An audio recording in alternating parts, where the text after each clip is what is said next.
to naragani bangi joto ora Khainai especially hasal safa joto no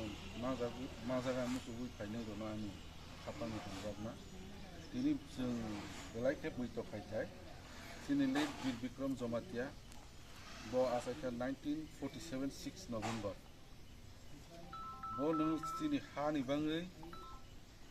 mukti prahani itihaso puila boni life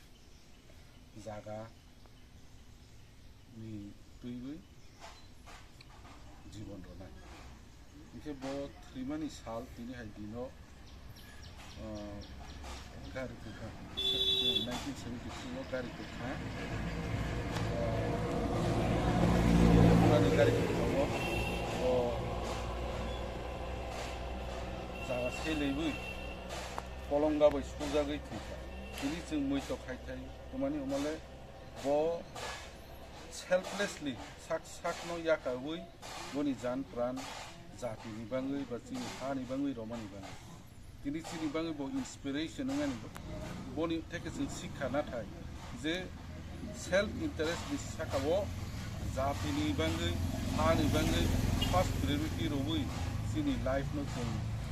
nang from ke dan maronai je sikha na thai muska salobo sing je propo no hingla ke bono buskan samui boni haje selflessly sak ni hamza mono yakabui jati ni bangai Dophani bangai ha ni bangai ni jeno dan romanai jat testing bo ago lai janai tini roto orof Khainai especially tini joint chairman tini vice president YTF ni center ni sibati tini secretary tini